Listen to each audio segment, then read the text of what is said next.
अस्सलाम वालेकुम जी स्टूडेंट्स, क्या हाल है आपके। अच्छा, आज हम हमारे एचआर गुरु तो माशाल्लाह से हमारे साथ मौजूद हैं sir Ghulam Hussain, sir ex English lecturer, और माशाल्लाह से हमारे साथ प्रेसियन कंपोजिशन पढ़ा रहे हैं। बच्चों की सही तरह से चीखें निकलवाते हैं, जितनी माशाल्लाह से ये प्रैक्टिस करवाते हैं बच्चों को और तैयारी करवाते हैं। लेकिन उसका ये फ़ायदा होता है कि कोई बच्चा अल्हम्दुलिल्लाह कंप्लेन नहीं करता कि भाई जी जो पेपर में जो चीज़ें आई हैं वो कई बार से आई हैं। खैर, हमारा जो आज डिस्कशन का टॉपिक है वो है सर, बच्चे बहुत ज़्यादा पूछ रहे हैं हाउ टू प्रिपेयर नोट्स। अच्छा, क्या नोट्स बनाने भी चाहिए कि नहीं बनाने चाहिए, ये भी हम डिस्कस करेंगे, ठीक है। बल्कि फिर नोट्स की टाइप्स भी हैं। पहले तो सबसे पहले आप ये बताएं कि क्या नोट्स बनाने चाहिए ड्यूरिंग प्रेपरेशन। सर दो तरह के स्टूडेंट होते हैं।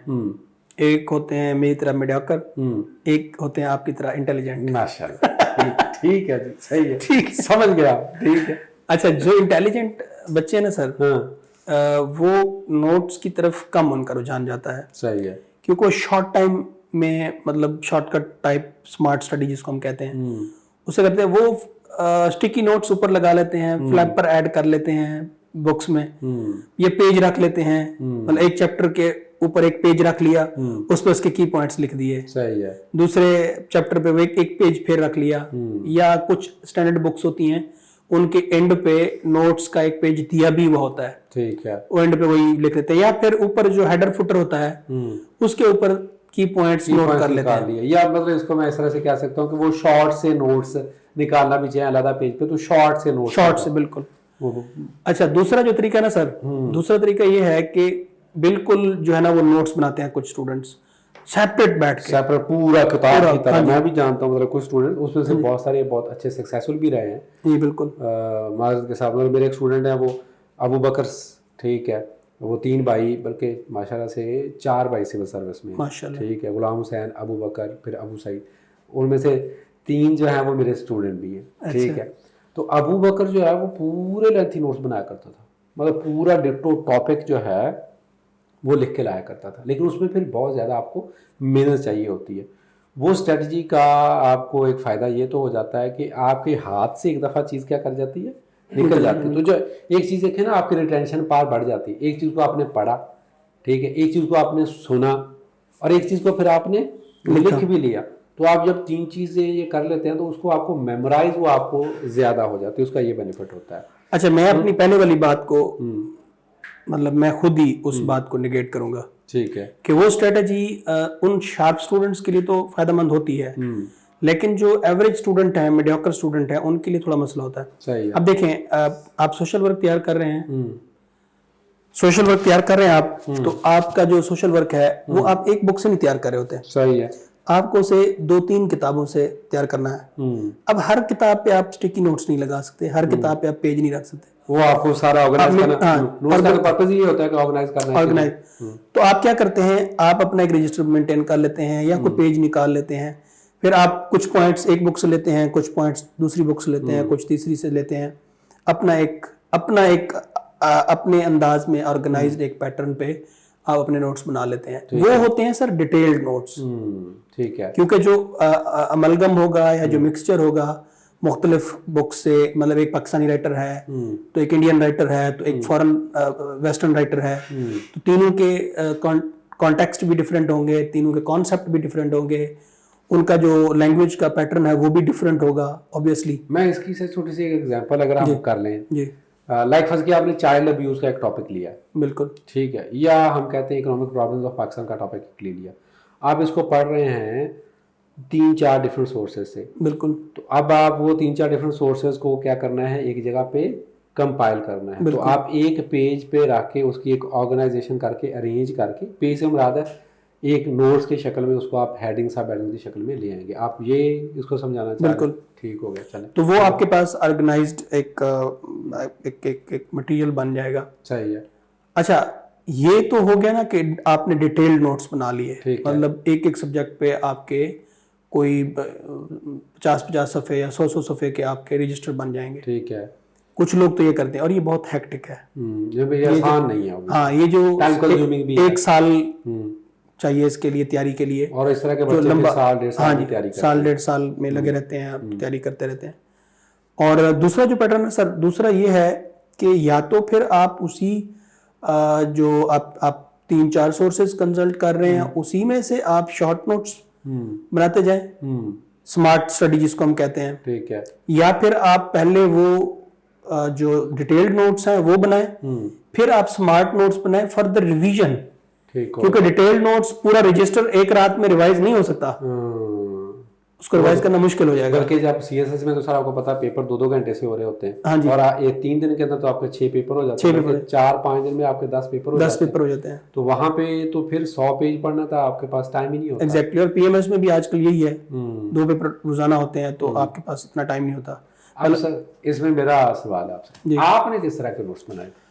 सर मैंने इस तरह किया था कि मैं पढ़ता था, पढ़कर एक रजिस्टर पे पॉइंट्स बना लिए, और फिर उन्हीं पॉइंट्स को, वो थोड़े डिटेल होते थे, मतलब एक हेडिंग दिया तो उसके नीचे 2-3 हेडिंग्स और दे दिए। ठीक है। फिर मैं क्या करता था कि उन्हीं नोट्स के ऊपर हाइलाइटर इस्तेमाल करता था। ठीक है। जो रिवीजन वाले पार्ट होते थे उनको हाईलाइट कर लेता था। सही है, ठीक हो और गया। बाकी मटेरियल वही खड़ा है, जो रिवीजन है वो ऐसे पेज जा रहे हैं, क्योंकि वो आपने चीजें हाईलाइट कर ली। ये मेरा तरीका था। अच्छा, इसमें मैं भी अपना बता दूं, क्योंकि हम ये इसको ना डिस्कशन की शक्ल में हम लेके जा रहे हैं, ताकि आपको 2 डिफरेंट जो है ना वो एक्सपीरियंस से शेयर हो जाए। सर माशाल्लाह से पीएमएस ऑफिसर है, मैं सीएसपी ऑफिसर हूँ। अच्छा सर, मेरी पता क्या स्ट्रेटजी होती थी, एक तो मैं हर सब्जेक्ट के नोट्स नहीं बनाता था। बिल्कुल। मतलब जो सब्जेक्ट है, जनरल साइंस एबिलिटी है, मैं इसके नोट्स नहीं बनाता। तो आपका अपना सब्जेक्ट था? अपना सब्जेक्ट है, क्योंकि मुझे उसमें कोई चीज़ का मसला नहीं होता था। और मैंने भी इंग्लिश पैसी कंपोजिशन के और ऐसे के नोट्स नहीं बनाए होंगे। ठीक है। तो एक सब्जेक्ट जो आपका अपना होम एरिया है, ठीक है, जहाँ पे आप बहुत ज़्यादा कंफर्टेबल हैं, उसके अंदर भी अगर कुछ टॉपिक्स हैं जो आपको ज़रा तंग करते हैं, तो उसके शॉर्ट से बुलेट पॉइंट्स के अंदर नोट्स निकाल लेता था।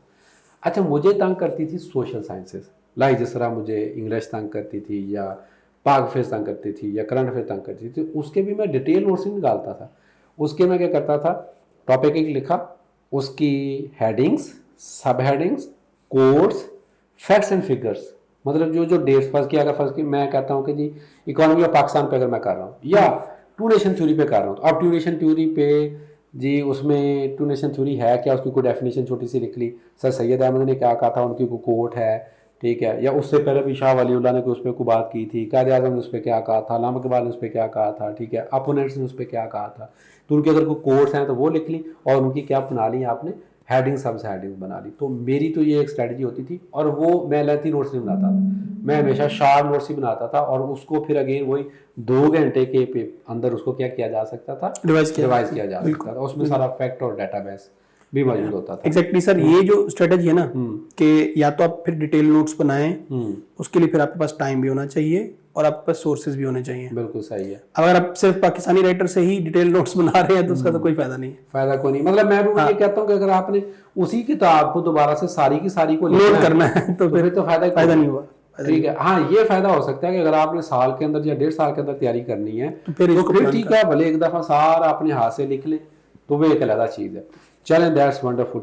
हम जनाब आज आपसे इजाजत चाहेंगे। सर कुछ चीज आप इसमें ऑन करना चाहेंगे? सर मैं बस यही कहूँगा कि जितना हो सके इसको स्मार्ट रखें।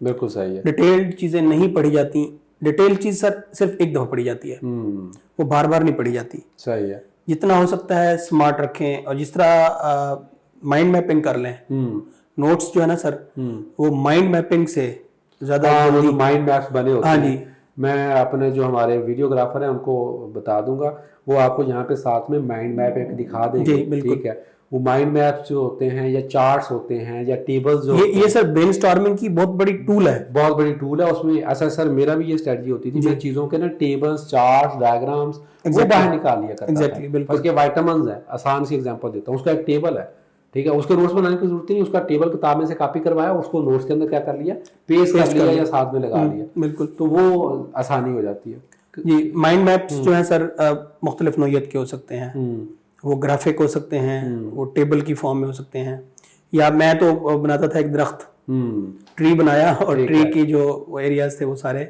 सही है, उसमें मैंने लिख दिए पॉइंट्स, और वो मुझे बड़ा बेस्ट याद रहता था। मतलब मैंने अगर अकाउंटेबिलिटी का टॉपिक किया है तो अकाउंटेबिलिटी मेन रूट होगी उसकी, और उसकी ब्रांचेस में फिर मैं 3 ब्रांचेस डिवाइड कर दी 4 कर दिए, 5 कर 5 कर दिए, उसको डिवाइड करके फिर आगे उनके पॉइंट्स जो है ना वो कर दिए। सही तो इस तरह उसको याद करना ज्यादा बेहतर, आसान हो होता जाता था। था। Wonderful strategy. हाँ, माइंड मैपिंग सर जो है ना, ये एक ऐसा टूल है जो आपको विजुअल आपकी जो रिटेनिंग है, रिटेंशन है, वो हो जाती है। आपके जहन में एक पिक्चर बन जाती है और जब आप लिखने बैठते हैं तो वो पिक्चर घूम रही होती है। Wonderful wonderful. ये मैं बताना अच्छा सर, इसमें अब एक और चीज़ है, एक और बच्चों का आसानी करते हैं जी। जो चीज़ें मुश्किल होती हैं, मिसाल के तौर पर जिस तरह फैक्ट्स एंड फिगर हैं बहुत सारे, या वोकेबलरी है, या जिस तरह फंस गया, मैं पेयर ऑफ वर्ड्स भला किस तरह तैयार किया करता था। मैंने पेयर ऑफ वर्ड्स एक दफ़ा सारे पढ़ लिए, अब जब दूसरी दफ़ा सर मैंने पढ़े ना उसको, तो मैंने उसको क्या किया, कोई हल्का सा निशान लगा लिया जो मुझे भूल रहे हैं।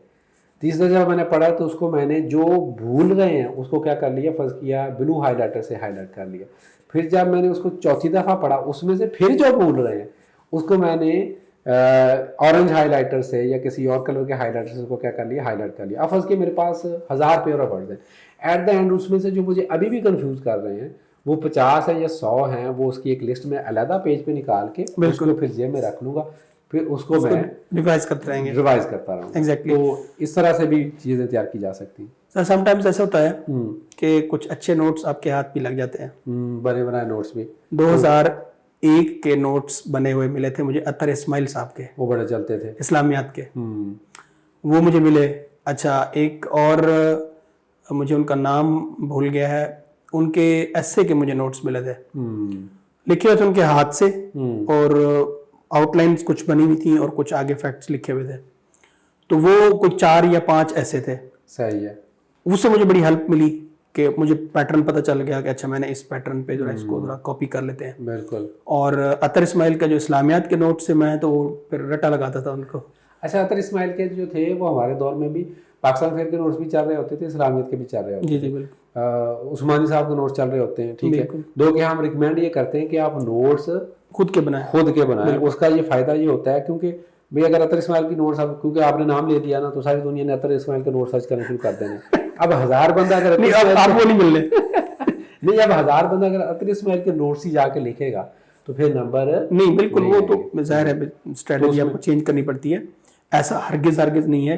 वैसे अतर इस्माइल के नोट्स अब मिलने भी नहीं है, 20 साल पुरानी बात है। अब वो अब रेलेवेंट नहीं रहे, रेलेवेंट भी नहीं, चेंज हो गया, चीजें चेंज हो गई, ठीक है। तो अब इसमें सर ये है कि जो जिस तरह पैटर्न चेंज हो रहा है, ये जिस तरह स्टूडेंट्स की एबिलिटीज और इससे बड़े आ रहे हैं कि जी अब जो क्रीम है वो इस तरफ सिविल सर्विस की तरफ आ रहा है, तो इसमें अब बहुत ज़्यादा कंपेटिटिवनेस हो गया। अब नोट्स किसी एक नोट पे रिलाई करना है, किसी एक बुक पे रिलाई करने वाली तो बात ही नहीं रही। बिल्कुल सही। तो ये तो बिल्कुल खत्म हो गया है। चले सर इसको चले सर, थैंक यू बड़ा। हमारा जो है, हमारी कोशिश ये होती है कि जनाब जो भी आपके बर्निंग टॉपिक्स हैं या जो भी आपकी क्यूरीज हैं उनको हम रिजॉल्व करने की कोशिश करें। हमारा एक अपना पर्सपेक्टिव है, दूसरे लोगों का अपना पर्सपेक्टिव है, और आप हमें इस चीज़ पे सराहते हैं, आप हमें इनकरेज करते हैं। आपका बहुत बहुत शुक्रिया। Thank you. अल्लाह हाफ़िज़।